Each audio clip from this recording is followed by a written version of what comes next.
नमस्कार दोस्तों।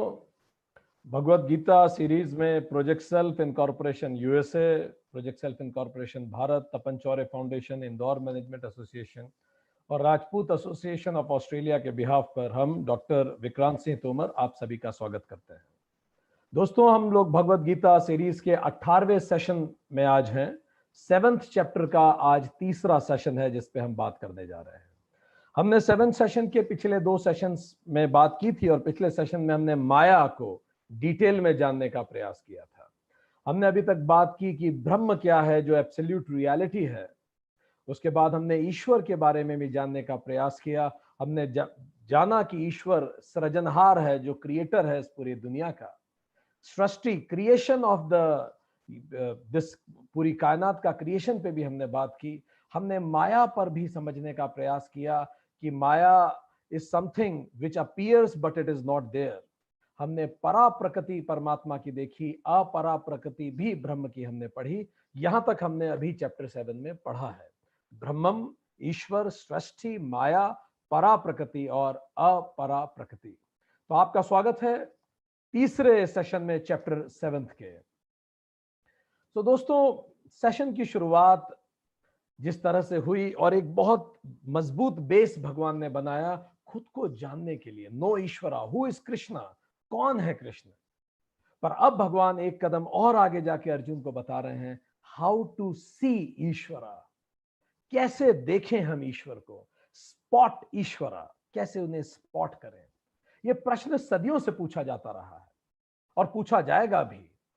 यह प्रश्न हर नरेंद्र पूछेगा रामकृष्ण परमहंस से कि क्या आपने भगवान को देखा है।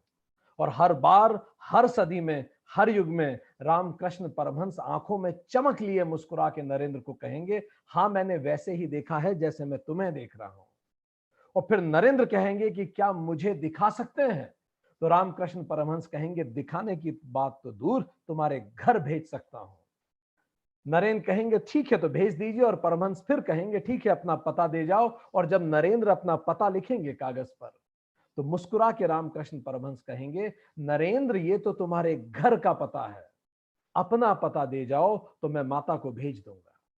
और उस दिन नरेंद्र को एहसास होगा कि मेरा पता और मेरे घर का पता दो अलग अलग बातें हैं। और उसी दिन से नरेंद्र खुद के पते को ढूंढते ढूंढते स्वामी विवेकानंद बन जाएंगे। इसी तरह से गुरु नानक जाएंगे मक्का की यात्रा पर, और जब थक के विश्राम कर रहे होंगे तो कोई हाजी उन्हें कहेगा, आपने काबा की तरफ पैर कर रखा है। तो मुस्कुरा के नानक कहेंगे, तो तुम ही मेरा पैर उस दिशा में घुमा दो जो अल्लाह की दिशा ना हो। तो चलिए बात करें हाउ टू स्पॉट ईश्वरा। भगवान स्वयं बता रहे हैं मुझे कैसे देखें, कोई कंफ्यूजन नहीं छोड़ेंगे आज वो। स्पॉट ईश्वरा। तो 2 तरीके हैं भगवान को देखने के। One is with open eyes, another is with closed eyes. So, जो भगवान को ओपन आईज से भी देख सके, खुली आंखों से देख सके, वही ज्ञानी है, जिसको चारों तरफ परमात्मा ही दिखे। तो ज्ञानी खुली आंखों से परमात्मा को देख सकता है, पूरी कायनात में ईश्वर को देखता है। देखता था इन निगाहों से हर एक जान तुझको, देखता था इन निगाहों से हर एक जान तुझको, और इन्हीं में तू निहा था, मुझे मालूम न था। मुझे पता नहीं था कि जिन आंखों से मैं इस दुनिया को देखता हूं, उन्हीं आंखों में तू बसा है, इसीलिए तुझे मुझे हर जगह तू ही दिखता है। So just open your eyes and see Ishwara. और योगी के लिए चूंकि उसका तप और बाकी होता है, इसीलिए उसको आंख बंद करके ईश्वर पर ध्यान लगाना होता है। उसके लिए हमने उपासना योग में डिटेल में चर्चा की है। Expansion meditation, transcendent meditation, and yogi closes eyes and sees Ishwara. इसी को समाधि कहते हैं, इसी को ध्यान कहते हैं। पर ज्ञानी तो खुली आंखों से ईश्वर को देख सकता है, हर तरफ उसे ईश्वर ही दिखता है। सो आज भगवान ये बताने वाले हैं कि किस तरह से मुझे खुली आंखों से भी देखा जा सकता है। योग पतंजलि योग सूत्र हमें सिखाता है बंद आंखों से ईश्वर कैसे देखें, और आज स्वयं कृष्ण बता रहे हैं खुली आंखों से ज्ञानी कैसे ईश्वर देखता है। सो वर्स 8, 9, 10, 11 ऑफ चैप्टर 7 भगवान अपनी अपरा प्रकृति के बारे में बताते हैं और बताते हैं मुझे कैसे देखें। तो तैयार हो जाइए स्वयं कृष्ण को देखने के लिए उन्हीं के शब्दों में। वो कहते हैं, जल में मैं रस हूं, सूर्य में प्रकाश, वेदों में मैं ओम हूं। जब आप पानी पीते हो तो जो रस तुम्हें मिलता है वो मैं ही तो हूं। जब तुम सूरज में बैठते हो तो जो प्रकाश तुम्हारी धमनियों तक पहुंचता है वो मैं ही तो हूं। मैं ही तो वेदों का ओमकार हूं। आकाश में मैं शब्द हूं, वो ध्वनि जो उस पूरी आकाश में वाइब्रेशन के फॉर्म में है। पुरुषों में मैं पुरुषत्व हूं, मैं वही हूं जो जागृत करता है। पृथ्वी में मैं गंध हूं, अग्नि का मैं तेज हूं। अग्नि की जो फ्लेम है वो मैं ही तो हूं। भूतों में जीवन, मैं ही तो जीवन प्राण शक्ति हूं, जो मैं प्राण फूंकता हूं सब में। जैसे बाइबल कहती है भगवान ने प्राण फूंक दिए। तपस्वियों का तप मैं ही तो हूं। जीवों का बीज हूं मैं, बुद्धिमानों की बुद्धि हूं मैं। यदि तुम्हें कहीं भी बुद्धिमत्ता दिखती है सृष्टि में, तो मैं ही तो हूं वो बुद्धिमत्ता। मैं ही तो हूं। तेजस्वियों का तेज हूं मैं, बलवानों का बल हूं और भूतों का धर्म हूं मैं। 14 सिमिलीज भगवान बताते हैं। 14 सिमिलीज हाउ टू स्पॉट मी। ये केवल एक उदाहरण देने का प्रयास भगवान ने किया कि wherever there is glory, जहां भी आपको श्री दिखेगा, ग्लोरी दिखेगा, नो आई एम देयर, जानिए कि मैं वहां हूं। जैसे इमर्सन कहते थे, आप न जाएं मंदिर में, न जाएं मस्जिद में, गुरुद्वारा में आप न जाते हो, आप मूर्त रूप में परमात्मा को न भी मानते हो, पर जिस भी सृजनहार को आप मानते हो, जिस ऊर्जा को आप मानते हो, वो मैं ही तो हूं। इसीलिए तो इमर्सन अपनी कविता में कहते हैं, when from me they fly I am the wings, I am the one the ब्राह्मण सिंग्स। जब लोग मंदिर से दूर होते हैं, तर्क करते हैं कि भगवान नहीं है, तो भूल जाते हैं उनका तर्क भी तो मैं ही हूं, उनकी बुद्धि भी मैं ही हूं। और इसीलिए जब केशव चंद्र जो महान तर्कवादी थे, रामकृष्ण परमहंस से वाद विवाद करने बैठे और वो ये सिद्ध करना चाहते थे कि परमात्मा का अस्तित्व ही नहीं है, और जब बड़े बड़े मजबूत तर्क वो सबके सामने रामकृष्ण परमहंस के सामने रखते थे ये सिद्ध करने के लिए कि परमात्मा नहीं है, उनके तर्कों को सुन के रामकृष्ण परमहंस मुस्कुराने लगते थे और उठ के केशव चंद्र को गले लगा लेते थे, बड़े प्रेम से, करुणा से। लगातार ये काफी समय तक करते रहे, कोई तर्क ही नहीं देते थे, बस गले लगाते थे। और केशव चंद्र जोर जोर से बोलते थे कि परमात्मा नहीं है। जब पूरा विवाद खत्म हुआ, केशव चंद्र ने पूछा, आपने तो कुछ कहा ही नहीं, आप मुझे गले क्यों लगा लेते थे? रामकृष्ण परमहंस ने बोला, तुम जिस तीक्ष्ण बुद्धि से परमात्मा को काट रहे हो, परमात्मा के कंसेप्ट को काट रहे हो, मैं चकित हूं ये देख के कि परमात्मा ने कितनी तीक्ष्ण बुद्धि वाला इंसान बनाया है तुम्हारे रूप में। ऐसे व्यक्ति से आप क्या वाद विवाद करेंगे? और वही दिन था कि केशव चंद्र रामकृष्ण परमहंस के जिंदगी भर के अभिन्न मित्र बन गए। जैसे पानी की एक बकेट हो, एक बाल्टी हो, उसमें पानी भरा हो, अगर पानी में बहुत उथल पुथल होगी तो सूरज का रिफ्लेक्शन साफ नहीं दिखेगा, या पानी में गंदगी होगी तो भी सूरज साफ नहीं दिखता। तो जब पानी शांत होता है और साफ होता है, पानी हमारा मन है, जब हमारा मन शांत होता है और साफ होता है, तब हम स्पष्ट देख सकते हैं कि दुनिया में जहां भी ग्लोरी है वहां वही यूनिवर्सल कॉन्शियसनेस रिफ्लेक्ट हो रही है। याद कीजिए जो पिछले सेशन जो हमने ब्रह्मन पे लिया था, उस सेशन को जब आप रिलेट करेंगे कि हर जर्रा उसी से बना है।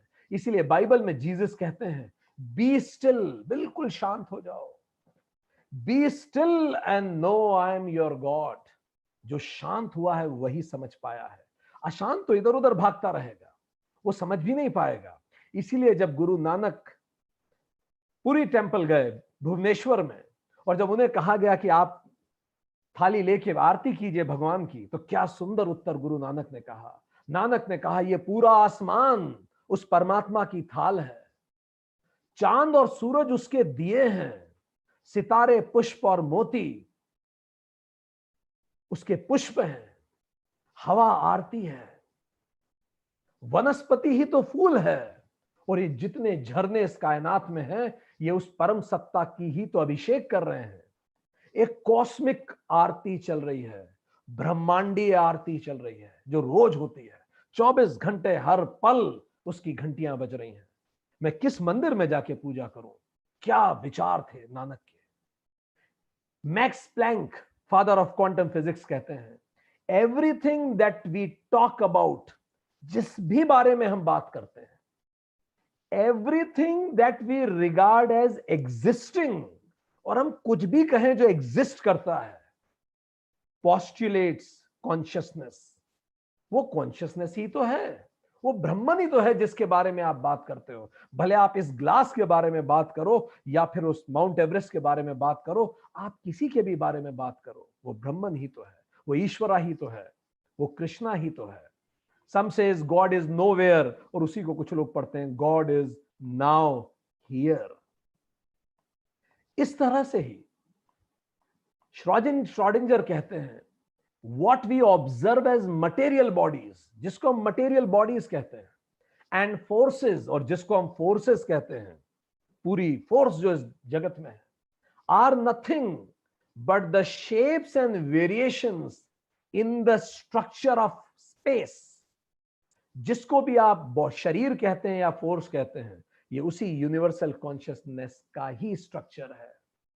एग्जैक्टली वो शब्द जो कृष्ण गीता में कह रहे हैं, क्वांटम फिजिक्स के श्रोडिंगर कहते हैं नोबेल प्राइज लॉरिएट। वही बात तो अकबर इलाहाबादी कहते हैं, हर जर्रा चमकता है अनवारे इलाही से, हर सांस ये कहती है मैं हूं तो खुदा भी है। यही तो रामधारी सिंह दिनकर अपनी महान कविता रश्मि रथी में कहते हैं, आप सबने सुनी होगी। यह देख पवन मुझ में लय है, यह देख गगन मुझ में लय है, मुझ में विलीन झनकार सकल, मुझ में लय है संसार सकल। अमरत्व फूलता है मुझ में, संहार झूलता है मुझ में। जिह्वा से कड़ती ज्वाल सघन, सांसों से पाता जन्म पवन। पड़ जाती मेरी दृष्टि जिधर, हंसने लगती है सृष्टि उधर। मैं जब भी मूंदता हूं लोचन, छा जाता चारों ओर मरण। ये सब किसकी तरफ इशारा कर रहे हैं? वही तो इशारा है जो कृष्ण भगवान गीता में कहते हैं, उसी की तरफ इशारा है। बट देन फिर भगवान आगे कहते हैं, पर अर्जुन इस सब के बाद भी लोग मुझे नहीं पहचान पाते। मैं इतना हूं, चारों तरफ हूं, हर तरफ मैं ही हूं, पर फिर भी लोग मुझे नहीं जान पाते। अब भगवान बताते हैं लोग मुझे क्यों नहीं जान पाते। जैसे एक प्रिज्म होता है, एक ही रोशनी उसमें आती है पर 7 रंग उसमें से निकलते हैं, उसी तरह से मैं एक ही हूं, पर जो अज्ञान का प्रिज्म लोगों के दिमाग के अंदर है, उसमें वो लोग मुझे देख नहीं पाते। इस प्रिज्म के जो 3 भुजाएं हैं वो कौन कौन सी हैं? तो भगवान बताते हैं 3 टेम्परामेंट के लोग हैं धरती पर। मुझे लोग क्यों नहीं देख पाते? क्योंकि 3 टेम्परामेंट के लोग हैं।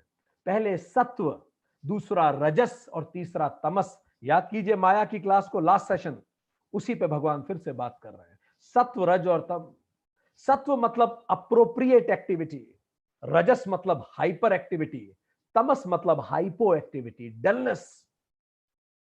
तो जैसे हमने कहा तमस मतलब डलनेस, मतलब वो जो बकेट में पानी है उसमें बड़ा कचरा है, दिमाग मैला है, तो सन का रिफ्लेक्शन भी मडी आएगा, उसमें मड जैसा दिखेगा, आप नहीं देख पाएंगे।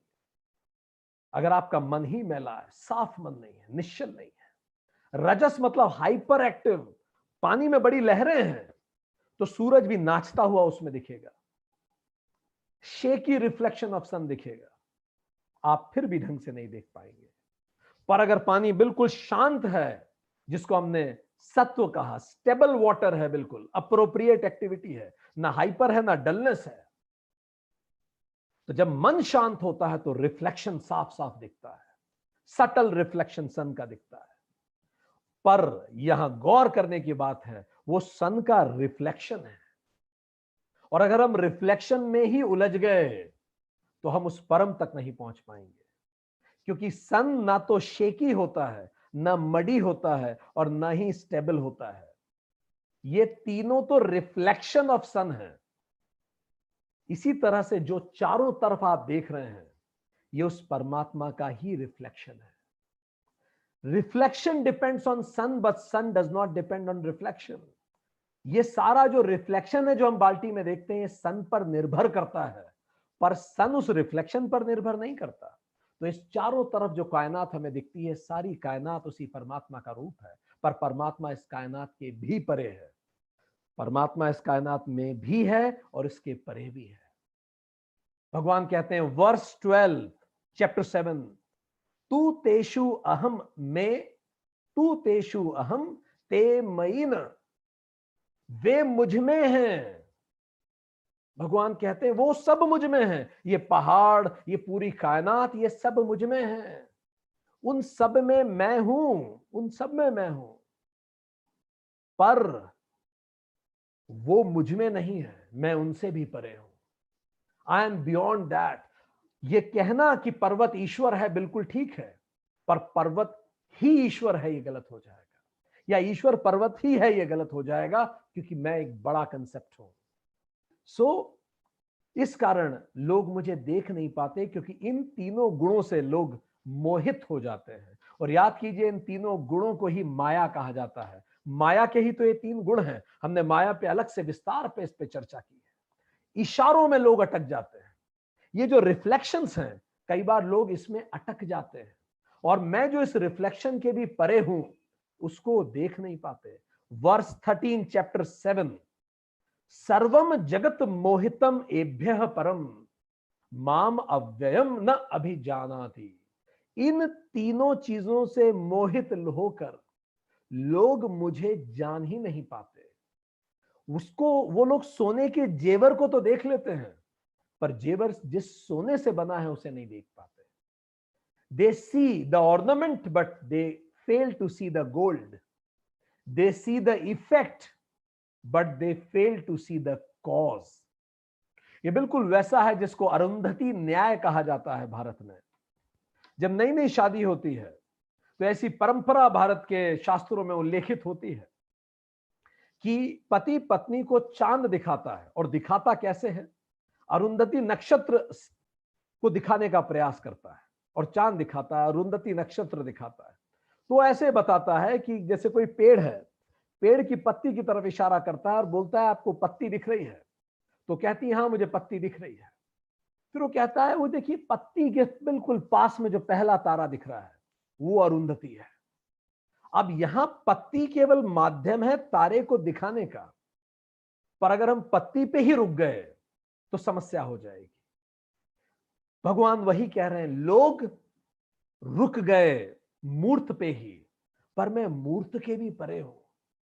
ये मूर्ति जिसको रिफ्लेक्ट कर रही है, जिसका प्रतिबिंब है, उसको लोग कई बार देखने से चूक जाते हैं, और यहीं से रूढ़ियां पनपती हैं। भगवान कहते हैं, स्वामी चिन्मयानंद एक बात बताया करते थे कि एक स्वामी जी थे, उनके जब वो आश्रम में यज्ञ करते थे तो बहुत सारे चूहे थे। तो उन्होंने कहा था कि एक बिल्ली लाके यहां बांध दो, तो बिल्ली लाके बांध दी गई। अब चूहों ने आना बंद कर दिया। सालों तक यज्ञ चलते रहे, हर बार रोज जब भी यज्ञ होता था बिल्ली लाके बांध दी जाती थी। अब कुछ समय बाद स्वामी जी का निधन हो गया, वो चले गए इस धरती से, नए स्वामी जी बने। अब जब नए स्वामी जी बने, वो परंपरा जारी रही बिल्ली बांधने की। अब उनका आश्रम शिफ्ट हो गया, अब आश्रम अच्छी जगह बन गया, वहां एक भी चूहा नहीं था। अब ये दूसरे स्वामी जी भी इस दुनिया से चल बसे। अब जो तीसरे स्वामी जी आए, अब जब भी यज्ञ होता था उस बिल्डिंग में भी एक बिल्ली रखते थे। एक बार बिल्ली मिली नहीं, तो ये डिसाइड किया गया कि ये तो हमारी परंपरा है बिल्ली बांधने की, अब कहां कहां बार बार बिल्ली ढूंढेंगे, एक सोने की बिल्ली बनवा लो और यज्ञ के बिल्कुल सामने रख दीजिए। तो अब एक सोने की बिल्ली रखी होती थी यज्ञ के सामने। यदि हम इशारों में ही अटक जाएंगे तो भगवान कहते हैं इसी को तो माया कहते हैं, तुम इशारों में अटक जाते हो। और माया की दो ताकत है, इस पे भगवान ने पहले भी बात की, विक्षेप और आवरण। विक्षेप मतलब प्रोजेक्शन, वो कुछ प्रोजेक्ट करती है। तो माया प्रोजेक्ट क्या करती है? अपरा प्रकृति। ये जो भी आपको कुछ दिख रहा है ये माया का ही तो प्रोजेक्शन है, वो रूप आपको दिख रहा है। और छुपा क्या देती है? आवरण। कवर क्या कर देती है? परा को, उस परमात्मा को छुपा देती है और वस्तुएं दिखाती है, और हम वस्तु पे ही मोहित हो जाते हैं। सो विक्षेप मतलब दिखाना, आवरण मतलब छुपाना। तो जो काम की चीज है उसको छुपा लो, जो वास्तविक है उसको छुपा दे और विक्षेप दिखा दे। ऐसा होने लगता है। इसलिए होता यह है कि निर्गुण पे आवरण हो जाता है और सगुण दिखने लगता है। जैसे थ्रेड नहीं दिखती पर कपड़ा दिखता है, जैसे धागा नहीं दिखता पर माला दिखती है, जैसे अमूर्त नहीं दिखता पर मूर्त दिखता है। पर कुछ लोग होते हैं जो दिखने से भी परे देख पाते हैं। भगवान यही कह रहे हैं, मैं ये सब तो हूं ही पूरी कायनात, पर ये जानो मैं इन सब के परे हूं। यही स्वामी विवेकानंद कहते थे, मैं उस परमात्मा की सेवा करता हूं जिसको मूर्ख लोग मनुष्य कहते हैं। वो मनुष्य में छुपे परमात्मा को देख पाते थे। ऑब्वियस जो दिख रहा है उसके परे देख पाना। शर्लॉक होम्स की एक प्रसिद्ध कथा है। वो और उनके एक मित्र रात को कैंपिंग कर रहे थे। वो और उनके मित्र जब रात को सो रहे थे, अचानक शर्लॉक होम्स की आंखें खुली। तो उन्होंने अपने मित्र को ऐसे करके उठाया और बोला, देखो ऊपर क्या दिखता है। तो मित्र ने भी आंखें खोली। जंगल में लोग रुके हुए थे। तो मित्र ने मुस्कुरा के कहा, मुझे चांद दिखता है। शर्लॉक होम्स ने कहा, बहुत अच्छा, और क्या दिखता है? मित्र ने फिर मुस्कुरा के कहा, मुझे तारे भी दिख रहे हैं। शर्लॉक होम्स ने कहा, और क्या दिखता है? मित्र ने कहा, पत्तियां हिलते हुए दिखती हैं। होम्स ने कहा, और क्या दिखता है? हवा चलती दिख रही है। और क्या दिखता है? कुछ परिंदे भी दिख रहे हैं बैठे हुए पेड़ पे। शर्लॉक होम्स ने उसे कहा, भाई अपना टेंट उड़ गया है, ये नहीं दिख रहा तुम्हें? सो कई बार हम ऑब्वियस भूल जाते हैं और उसके परे जो दिखता है उसके परे नहीं जा पाते। और ये बार बार इसी तरह से सभी लोगों ने कहा। प्रणब मुखर्जी जी जब पहली बार कैबिनेट मिनिस्टर बने तो उन्होंने अपने सेक्रेटरी को बुलाया। सेक्रेटरी बहुत सीनियर आईएएस, 30-35 साल की नौकरी किए हुए, उम्र अनुभव दोनों में मुखर्जी जी से काफी बड़े थे। तो प्रणब मुखर्जी जो कैबिनेट मिनिस्टर थे, उन्होंने बुला के अपने सेक्रेटरी को कहा, बहुत सीनियर आईएएस, बोला, सेक्रेटरी साहब आपको ऐसा नहीं लगता कि मैं आपसे उम्र में कम हूं, अनुभव में कम हूं और शायद योग्यता में भी कम ही हूं, पर अब आपको मुझे सर कहना पड़ेगा। मैं जो कहूं आपको करना पड़ेगा। आपको मुझसे अनुमति लेनी पड़ेगी। आपका ईगो हर्ट नहीं होगा सेक्रेटरी साहब, आपको बुरा नहीं लगेगा? क्या तो जबरदस्त प्रश्न था और क्या जबरदस्त उत्तर उन सेक्रेटरी ने दिया। और वो उत्तर याद रखने लायक है। वो गीता का तत्व उत्तर है। उन सीनियर सेक्रेटरी ने कहा, मिस्टर मिनिस्टर, मुझे जब भी मैं आपको सर कहूंगा कतई दुख नहीं होता, ना होगा, क्योंकि जब भी मैं आपको देखता हूं तो मिस्टर मिनिस्टर, सच्चाई यह है कि मुझे तो आप दिखाई ही नहीं देते। मुझे तो आपके पीछे खड़े कोटि कोटि हिंदुस्तान के नागरिक दिखाई देते हैं, जिन्होंने चुन के आपको यहां भेजा है और जिनके आप प्रतिनिधि हैं और मैं सेवक हूं। तो जब मैं आपको कहता हूं यस सर, मैं इस देश के करोड़ों लोगों को कहता हूं यस सर।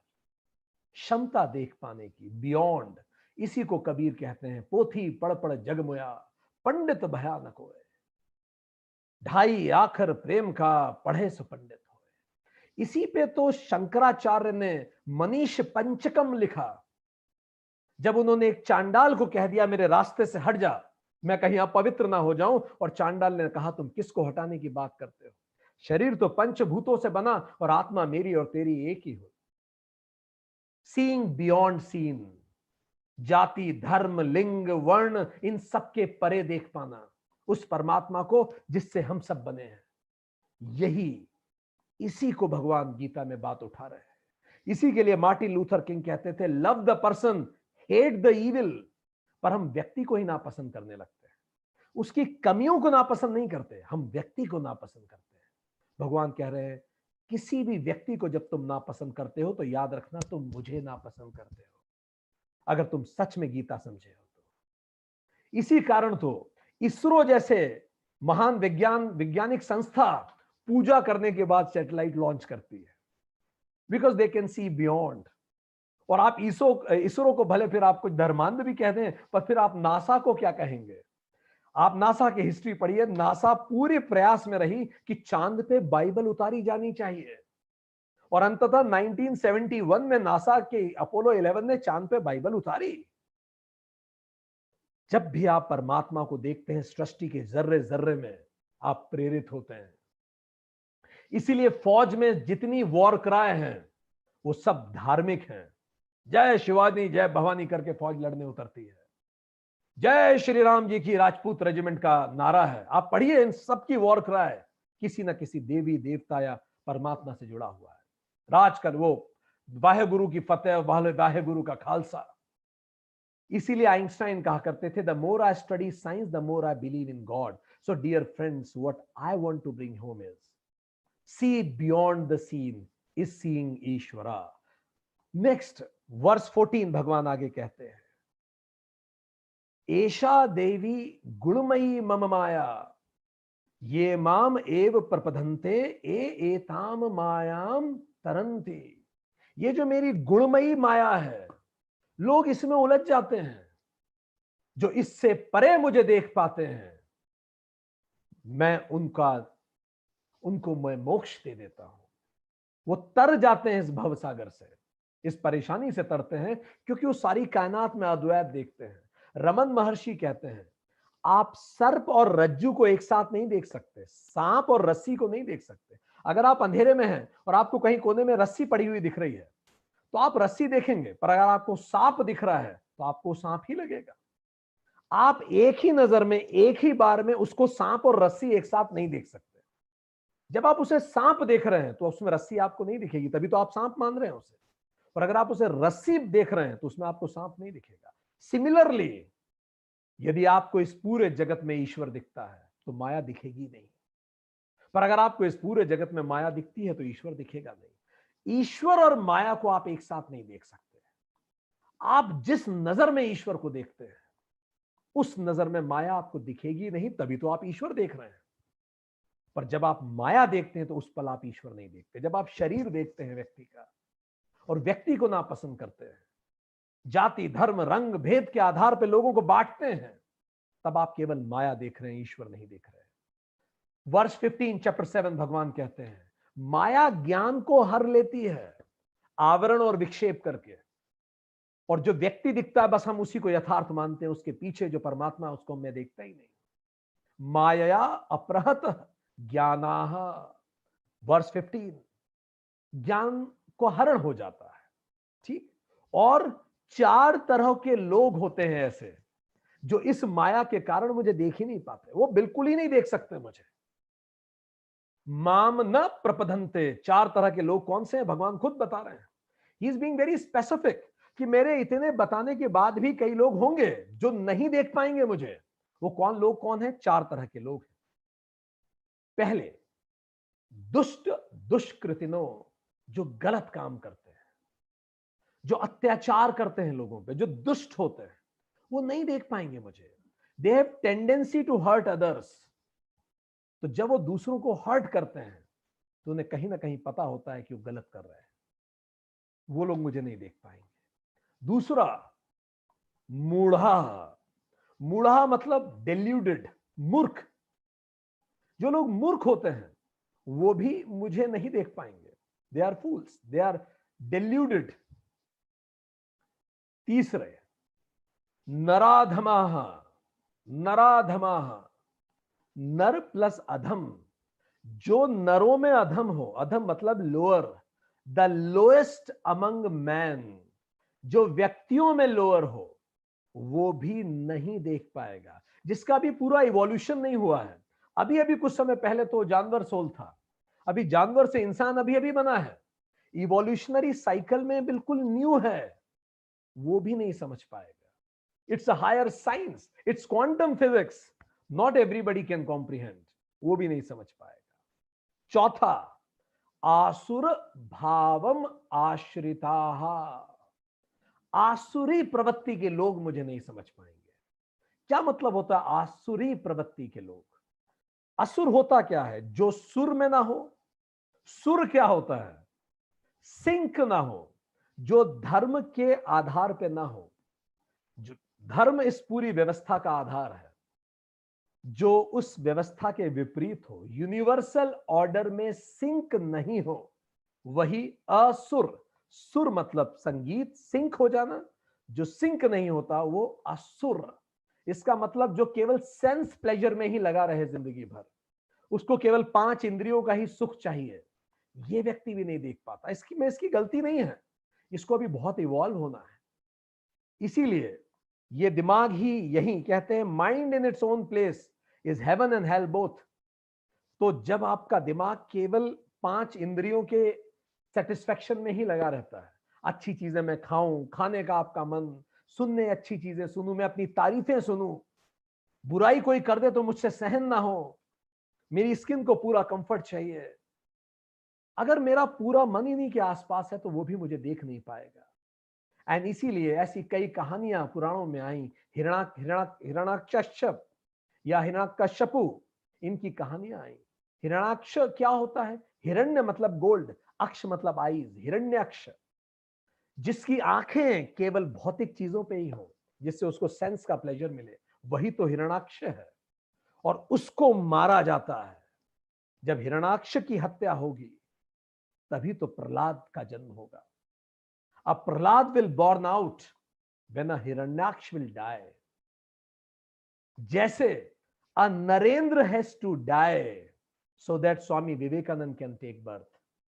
एक नरेंद्र को मरना होगा तभी तो विवेकानंद का जन्म होगा। गुरु अंगद देव को शहादत देनी होगी तभी तो सिखों का जन्म होगा, सिंहों का जन्म होगा, जो तलवार लेके आएंगे, कौम की सुरक्षा के लिए लड़ेंगे। एक जीसस को खुद को सेक्रीफाइस करना पड़ेगा तभी तो क्रिश्चियनिटी का जन्म होगा। एक बाल कृष्ण मेनन को खुद को सेक्रीफाइस करना पड़ेगा, जब वो खत्म होगा तभी तो स्वामी चिन्मयानंद का जन्म होगा। और ये खत्म कैसे होते हैं? सुदर्शन चक्र से। कैसे मारा था हिरणाक्ष को? सुदर्शन चक्र। सुदर्शन चक्र क्या है? सुदर्शन, सही देखने का तरीका।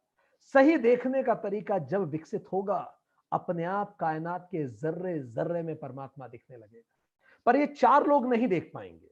4 लोग नहीं देख पाएंगे। कौन? एक जो डेल्यूडेड है, मूर्ख है, दूसरा जो दुष्ट है, गलत कार्य में लगा हुआ है, तीसरा जो नराधम है, और चौथा जो आसुरी भाव वाला है। ये 4 नहीं देख पाएंगे। पर अब भगवान और आगे जाके बताते हैं, पर 4 लोग हैं जो देख पाएंगे, पर ये डिग्री में देखेंगे मुझे, ये मुझ में विश्वास तो रखेंगे, पर देयर डिग्री विल वेरी। तो 4 लोग जो नहीं देख पाएंगे, अब सुनिए वो 4 लोग कौन से हैं देख पाएंगे।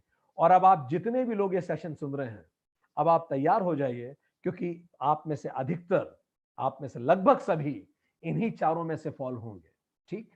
अगर आप लगातार गीता क्लास अटेंड कर रहे हैं तो आप उन 4 में से तो नहीं ही हैं, तभी आप अटेंड कर रहे हैं। अब आप इन 4 में से कहां हैं ये जरूर ढूंढ लीजिए। सो वर्स 16 भगवान बताने जा रहे हैं कि कहां हैं, कौन 4 लोग हैं जो मुझे देख पाते हैं। चतुर्विधा भजन्ते मां जनाहा, 4 तरह के लोग मुझे देखते हैं, मुझे जानते हैं। सुकृतिन, ये वो लोग हैं जिन्होंने अच्छे कर्म किए हैं, इस जन्म में या पिछले जन्म में पुण्यम है उनके बहुत ज्यादा, इस कारण वो मुझे देख पाते हैं। कौन से 4 हैं जरा सुन लीजिए। पहला भगवान कहते हैं अर्थार्थी। अच्छा, जब हम इसका एक्सप्लेनेशन देंगे डिटेल में, तो प्लीज आप देखिएगा कि आप खुद को किससे रिलेट कर पा रहे हैं, गौर से सुनिएगा। ठीक? कौन है ये 4 लोग जो सुकृतिन है, जिन्होंने अच्छे कर्म किए? तो पहला अर्थार्थी। अर्थार्थी का मतलब वांटेड टू गेन समथिंग, कुछ चाहते हैं ये लोग, इसीलिए भगवान की पूजा करते हैं। जब भी ये मंदिर में जाते हैं, दे वांट समथिंग। इसको कहते हैं डिवोटी फॉर डिमांड। ये डिमांड के लिए भगवान के पास जाते हैं। ठीक? ये क्यों जाते हैं भगवान के पास? सुन लीजिए। ठीक? इनके आध्यात्मिक झुकाव का मूल क्या होता है? ये जाते हैं, भगवान परीक्षा में मैं पास हो जाऊं, मेरा सिलेक्शन हो जाए, मुझे अच्छी नौकरी मिल जाए, भगवान मेरी ये इच्छा पूरी हो जाए, भगवान मेरे बच्चों की शादी हो जाए, भगवान मेरा प्रमोशन हो जाए, भगवान मेरा ये रिसोर्सेज हो जाए, ये चीज मुझे मिल जाए। कुछ इन्हें चाहिए होता है। ये इनका आध्यात्मिक झुकाव का मूल होता है। ठीक? ये भगवान को कैसे देखते हैं? They see God as a means to an end. किसी लक्ष्य की प्राप्ति के साधन के रूप में ये भगवान को देखते हैं। इसलिए मंदिर जाते हैं, कुछ लक्ष्य होता है इनके पास। इंटेंसिटी इनके प्रेम की भगवान के प्रति कैसे होती है? जितनी इंटेंसिटी इनकी नीड की होती है उतनी ही इंटेंसिटी इनके भगवान के प्रति होती है। अगर बहुत ज्यादा इनको किसी चीज की इच्छा है तो ये भगवान के लिए बड़े भयंकर व्रत रख सकते हैं। इनके भगवान को पूजने की इंटेंसिटी इनकी इच्छा की इंटेंसिटी पर निर्भर करती है। ठीक, मेथड क्या है इनके पूजने की? जनरली ये लोग सगुण पूजा करते हैं, मूर्त रूप में पूजते हैं, ठीक, कर्म करके पूजा करते हैं। ठीक है, और इनके लिए, गॉड के लिए ये लोग कैसे होते हैं? ये जैसे हमने आपको बताया, ये जैसे स्कूल के बच्चे होते हैं।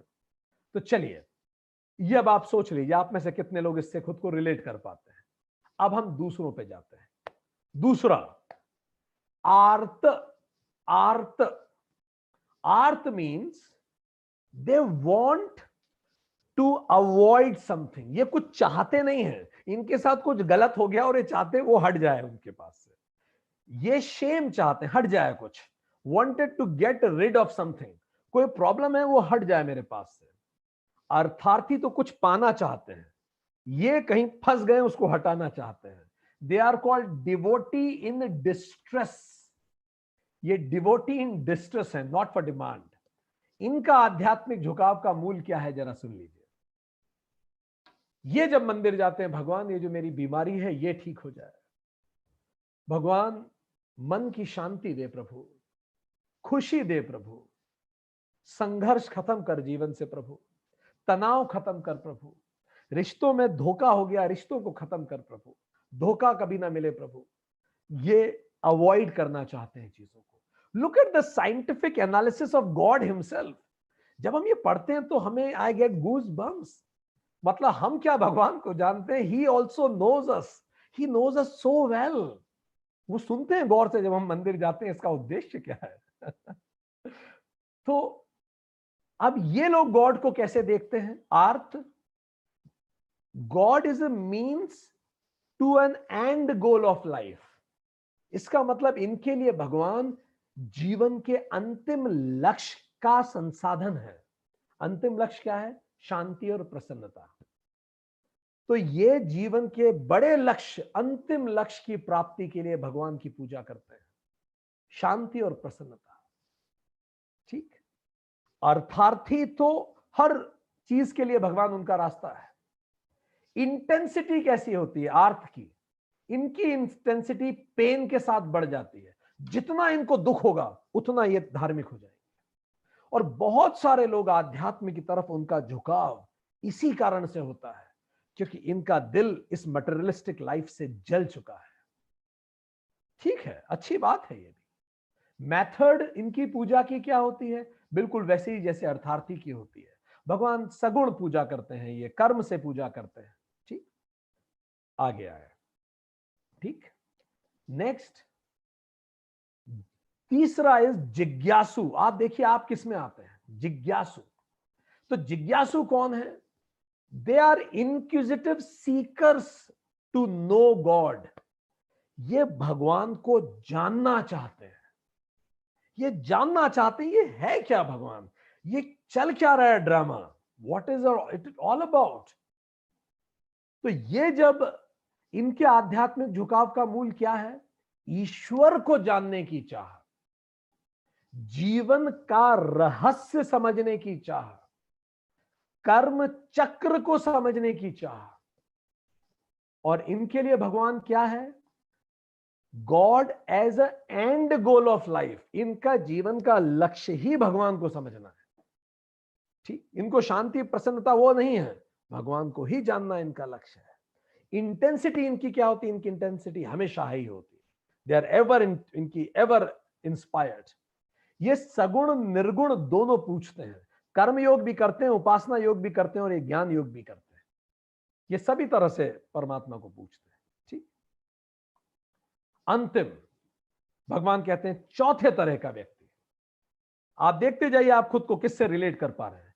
चौथा इज ज्ञानी। ज्ञानी मतलब wise. The goal is God, to realise God. ये जानना नहीं चाहते भगवान को, ये आत्मसात करना चाहते हैं। ये इनके लिए कोई इंक्विजिटिवनेस नहीं है कि बस मैं जानूं क्या है परमात्मा है, चल क्या है ड्रामा। वो आत्मसात करना चाहते हैं। इनके आध्यात्मिक झुकाव का मूल होता है मैं कौन हूं, स्व आत्मानुभूति, अहम ब्रह्मास्मि, इससे कम कुछ नहीं। इनके लिए गॉड एज क्या है, God as non different from my self, God मेरे अतिरिक्त है ही नहीं कुछ, बस मुझे इसको रियलाइज करना है। आई नो इट, पर मुझे उसे जीना है, व्यवहार में लाना है। इंटेंसिटी इनकी हाईएस्ट होती है, हाईएस्ट इंटेंसिटी होती है। एंड इनकी पूजा का मेथड होता है जनरली निर्गुण। ये निर्गुण पूजते हैं। अब आप पहचान गए होंगे आप किससे ज्यादा कनेक्ट कर पाते हैं, ठीक। अब सुन लीजिए, मार्कशीट सुन लीजिए।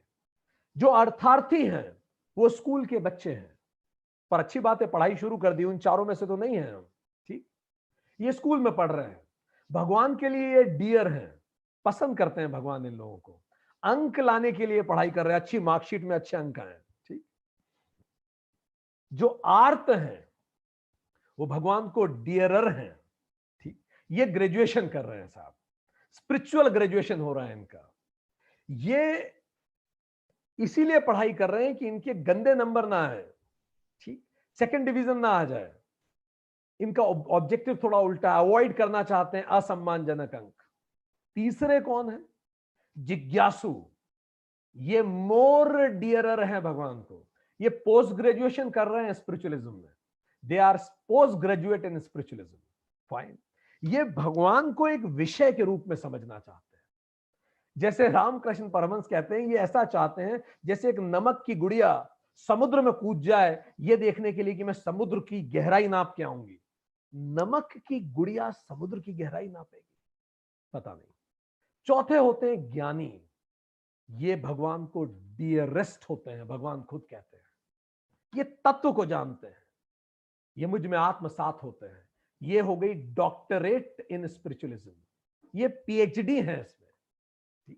वर्ष 17 में भगवान कहते हैं तेषाम नित्य युक्त एक भक्ति ही ज्ञानी। जो एक रूप होके मुझ में भक्ति भाव से लगा रहता है वही ज्ञानी है। Single pointed devotion focused on the absolute reality, वर्ष 17-18। पर भगवान फिर ये कहते हैं पर ऐसा ज्ञानी बड़ा दुर्लभ होता है, ये बड़े मुश्किल से निकलते हैं, बड़े बहुत कम लोग मिलेंगे आपको ऐसे, अरबों में करोड़ों में ऐसे कोई लोग मिलते हैं, बहुत रेयर होते हैं। ये ज्ञानी करोड़ों में एक होता है, ये बेस्ट होता है। विजडम रूटेड इन वाइस, इसके अंदर विजडम रूटेड होती है।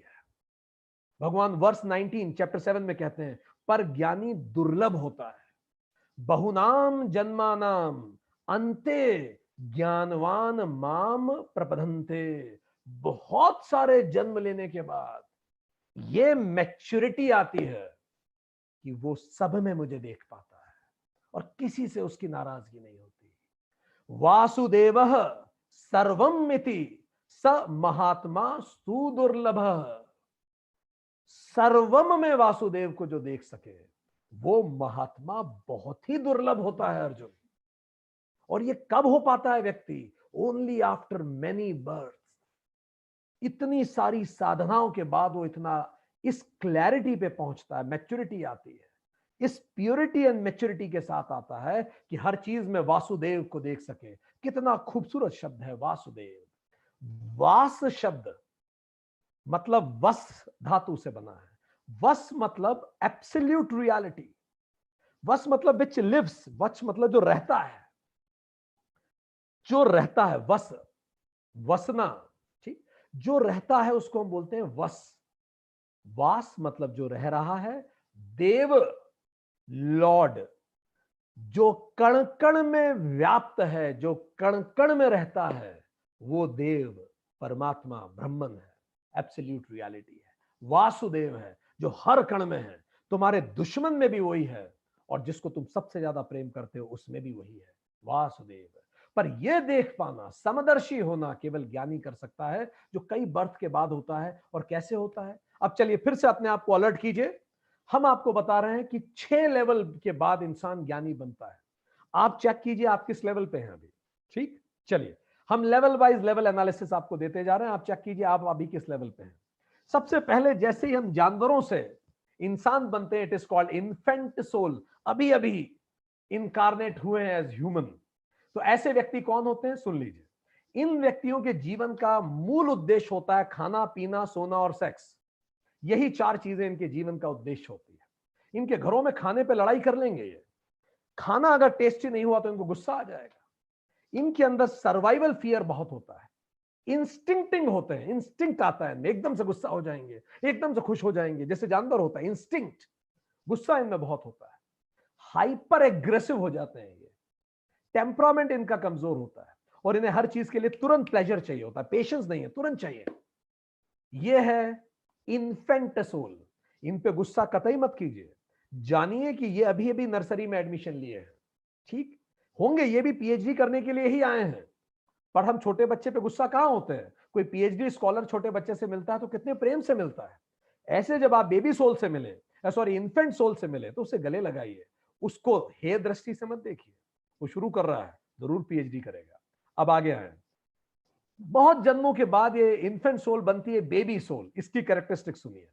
बेबी सोल कौन से होते हैं, कई लोगों को आप देखे होंगे, दे आर वेरी सिविलाइज्ड, हर चीज में एटिकेट्स मैनरिज्म इनमें भरा हुआ है, सिविक सेंस इनमें जबरदस्त होगा, वेल डिसिप्लिन्ड, पावर लस्टी हो सकते हैं, रेजिमेंटल होते हैं हर चीज में, डूज एंड डोंट्स, ये करना चाहिए ये नहीं करना चाहिए, ऑर्थोडॉक्स हो सकते हैं।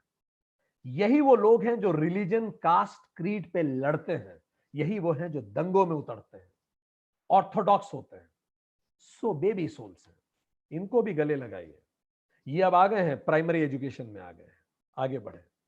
यंग सोल कौन सी है, ठीक, यंग सोल इनकी कैरेक्टरिस्टिक सुनिए। दे आर मटेरियलिस्टिक, बहुत मटेरियलिस्टिक होते हैं, दुनिया घूमनी है, इनको पैसा कमाना है बहुत ज्यादा, एडवेंचर इनको पसंद है, एडवेंचर लविंग होते हैं, फ्रीक होते हैं, अचीवमेंट ओरिएंटेड होते हैं, name fame success time is money, busy होते हैं बहुत ज्यादा, इनको किसी के लिए फुर्सत नहीं है। यंग सोल अचीवर्स हो सकते हैं बहुत बड़े बड़े, they are young souls.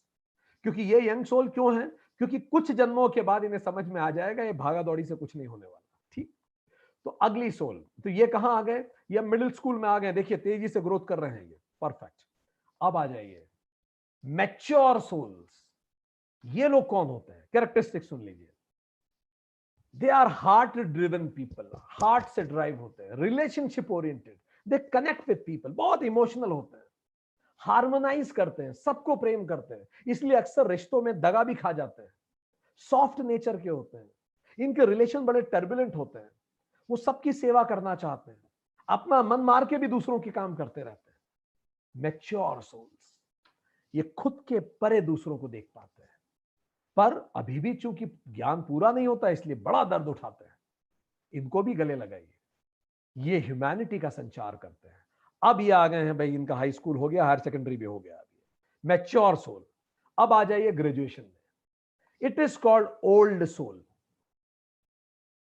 Old soul is yogi, ये योगी होता है, very calm, composed, unaffected, indifferent होता है सबसे, highly spiritually elevated, detached, old soul.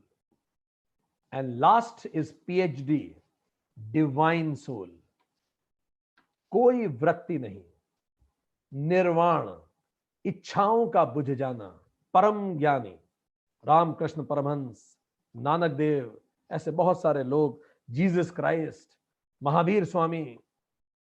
Fine, अब भगवान बताते हैं फिर बाकियों के साथ क्या होता है। चलिए आपने पता लगा लिया होगा अभी हम कहां हैं, but no worries, we are on the escalator, हम धीरे धीरे सब वहीं पहुंच रहे हैं, आए ही वहां पहुंचने के लिए हैं। चलिए आगे बढ़े। अब भगवान बता रहे हैं कि भगवान ने पहले बताया कि विजडम इज रूटेड इन ज्ञानी, ज्ञानी में तो विजडम रूटेड होती है, पर बाकियों में क्या होती है, in the wise wisdom is rooted and in otherwise wisdom is looted, इनकी विजडम लूट ली जाती है। तो बाकियों के बारे में भगवान बताते हैं वर्स 20 कि बाकियों के साथ क्या होता है। दे सेड कामेह हत ज्ञानाः, कामनाएं इनके ज्ञान को लूट लेती हैं, विजडम इज लूटेड।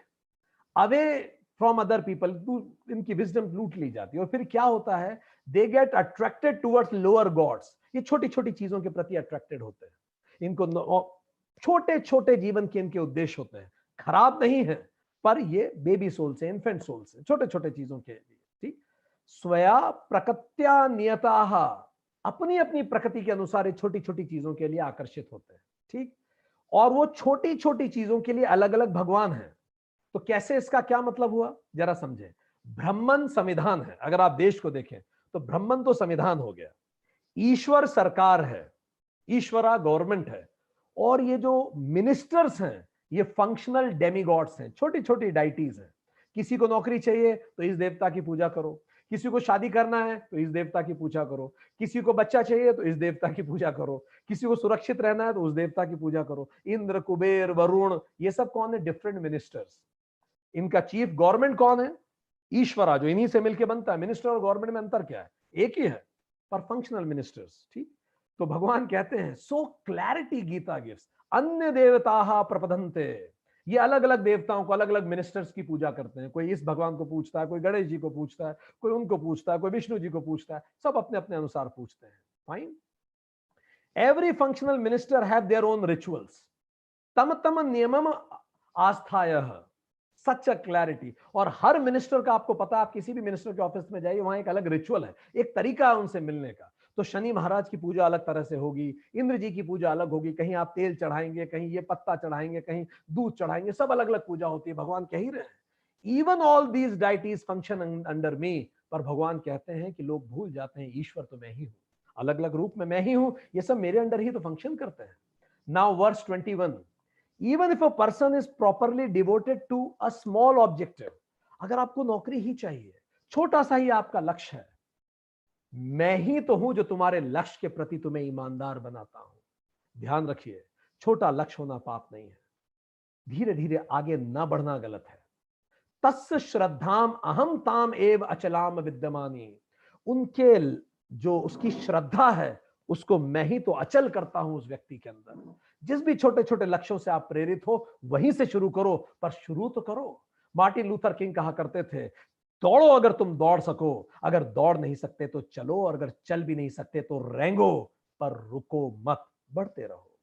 वर्ष 22 में भगवान कहते हैं, ततः मया एव विहितान तान कामान ही लभते, when they are devoted to that deity I only give the results। वो किसी की भी पूजा करे, रिजल्ट्स तो मैं ही तो देता हूं उनको, सरकार ही तो कर रही है सब कुछ।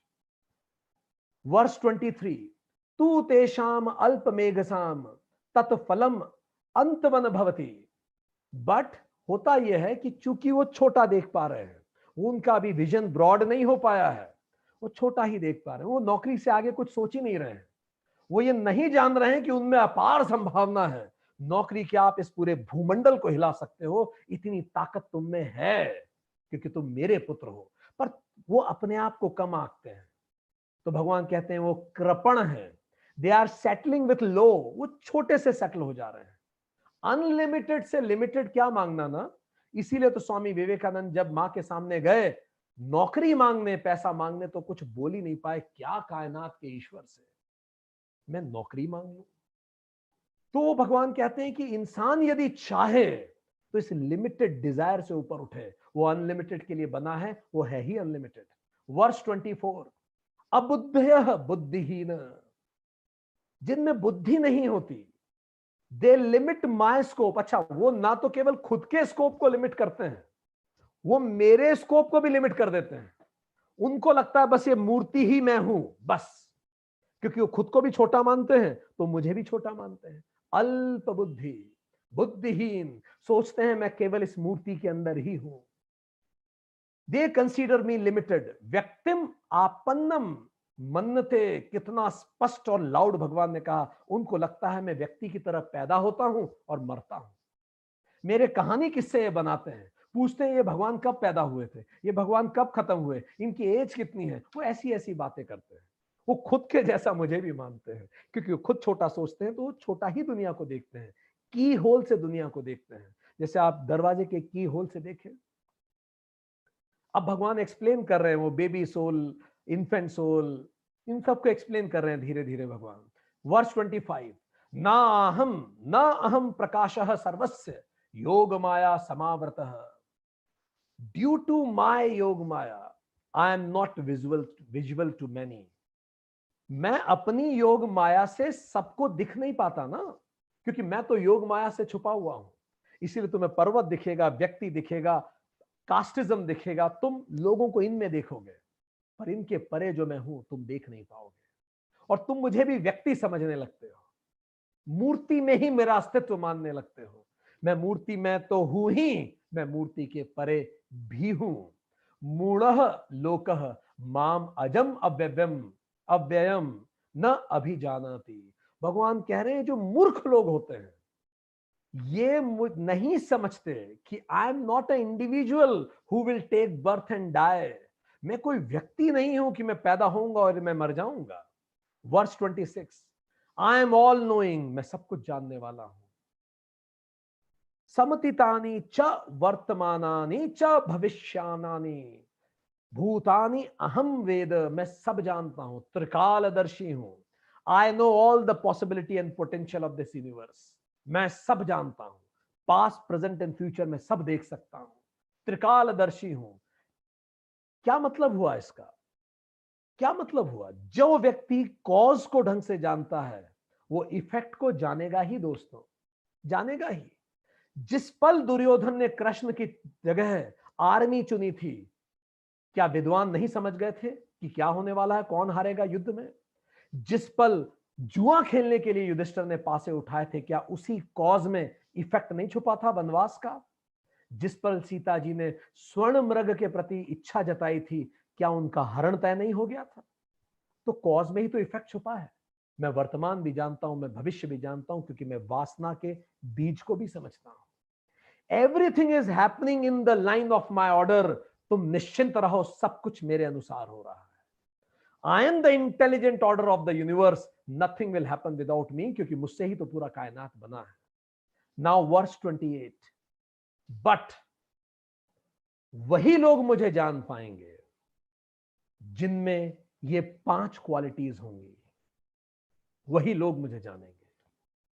पहला, पुण्य कर्मा नाम, उसके कर्म अच्छे होने चाहिए, कर्म योग करा हो उसने। अपुण्य कर्म वाले, पाप कर्म वाले मुझे नहीं जान पाएंगे, वो तो घबराएंगे मुझसे। जाना नाम पापम अंतःगतम, जिनके पाप समाप्त हो चुके हैं, जिनके मन में गलत विचार आते ही नहीं है, इतना मन शुद्ध हो चुका है। कर्म योग की बात कर रहे हैं फिर से। निर्द्वंद हो, जो जिनके अंदर द्वंद समाप्त हो गया हो, अपने अंदर खुद से ही लड़ाई, विचारों की लड़ाइयां, उपासना योग की बात कर रहे हैं भगवान। निर्मोह, जो मोह के परे हो चुका हो, क्योंकि उसको ये वर्ल्ड ड्रामा दिखता हो, माया को देख पाता। उपासना योग। दृढ़ व्रतता, और जिसमें दृढ़ व्रत हो, उपासना योग। जब आप दृढ़ संकल्प लेकर निर्द्वंद निर्मोही होकर पुण्य करते हैं, पाप को समाप्त करते हैं, ऐसे शुद्ध और स्थिर चित्त वाले ज्ञान अर्जित करके मुझे देख पाते हैं। And once you know me, you will be free from birth and death. Verse 29, ये माम आश्रित्य जरा मरण मोक्षाय ययन्ति, जो भी मुझे जानते हैं वो जन्म और मृत्यु के परे हो जाते हैं। मुझे जानना ही मैं हो जाना हूं। अहम ब्रह्मास्मि, जानना क्या है कि मैं और परमात्मा एक ही है। तो जब कोई इसको जानता है तो खुद को परमात्मा समझता है, रियलाइज करता है। तो मुझे जानना ही मुझे हो जाना है। और अंतिम वर्स 30 भगवान कहते हैं, और लुक ये कितनी होपफुल है।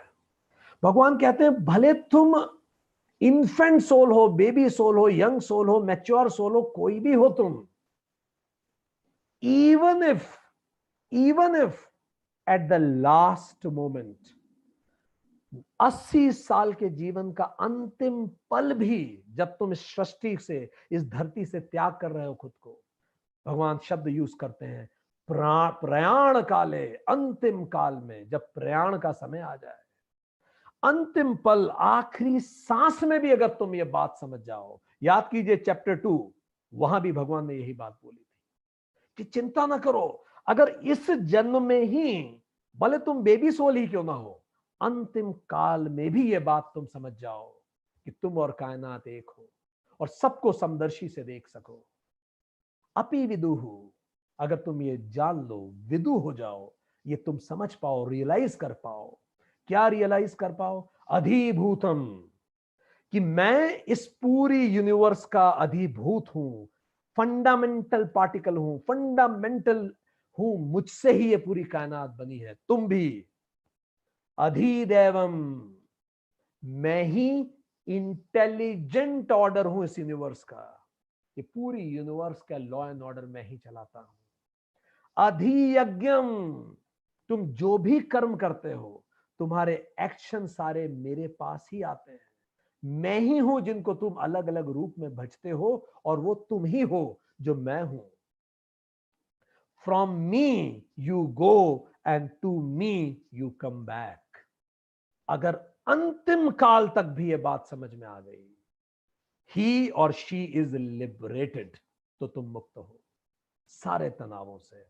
और इसी के साथ चैप्टर 7 समाप्त होता है। एक क्विक समरी लेंगे हम चैप्टर 7 की। जबरदस्त चैप्टर, एक चैप्टर जिसने पैराडाइम शिफ्ट किया है गीता का चैप्टर 6 के बाद से। ये चैप्टर 7 में हमने बात की स्पॉट ईश्वरा, कहां है ईश्वर। नरेंद्र ने पूछा, नानक ने बताया, कहां है ईश्वर।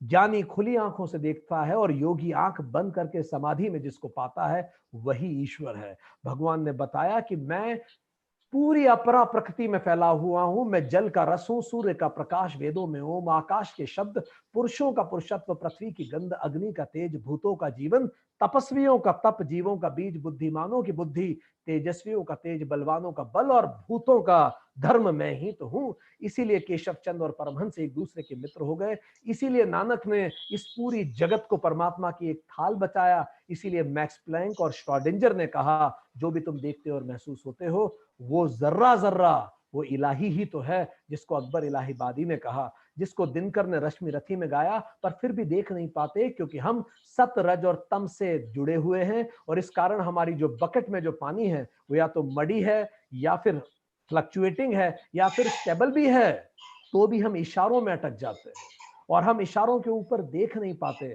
पर मैं इन सब चीजों में, जिनमें मैं तुम्हें दिखता हूं, मैं इनमें तो हूं ही, पर मैं इनसे भी परे हूं। और तुम मुझे, जो मैं परे हूं, तुम क्यों नहीं देख पाते? क्योंकि तुम मोहित हो जाते हो माया से। उंगली को चांद समझते हो, बिल्ली को भगवान कई बार समझते हो, और उसको ऑर्थोडॉक्सी में कन्वर्ट होने लगते हो। और इसी कारण विक्षेप और आवरण जो माया का है, जो विक्षेप होता है अपरा के रूप में और आवरण कर देती है परा को, उस परमात्मा को छुपा के इस जगत को रिफ्लेक्ट करती है माया, तुम उन्हीं इशारों में उलझ जाते हो। और इसी कारण भगवान बताते हैं कि तुम सर्प और रज्जु को एक साथ नहीं देख सकते। जब तुम माया को देखते हो तो तुम मुझे नहीं देख पाते, माया के परे ही जाना होगा। और 4 तरह के लोग मुझे कभी देख भी नहीं पाएंगे। एक जो दुष्ट हो, गलत कार्य करते हो, दूसरे जो मूर्ख हो, तीसरे जो नरों में अधम हो, अभी अभी इवोल्यूशनरी साइकिल में आए हो, और चौथे जो असुर हो, सिंक नहीं कर रहे हैं अभी भी धर्म से, धार्मिक धर्माधार ना हो जिनका, वो भी मुझे नहीं देख पाएंगे। पर 4 लोग मुझे देख पाएंगे। वो 4 लोग कौन है जो मुझे देख पाते हैं? तो भगवान बताते हैं कि मुझे अर्थार्थी, आर्त, जिज्ञासु और ज्ञानी देख पाते हैं, पर मुझे सबसे ज्यादा प्रिय ज्ञानी है, क्योंकि उसकी wisdom is rooted in him, उसकी विजडम रूटेड है उसमें। और ज्ञानी ज्ञानी इसीलिए बना क्योंकि कई जन्मों जन्मों का योग और तपोबल आज फ्रूटिफाई हुआ है, उसमें फ्रक्टिफाई हुआ है।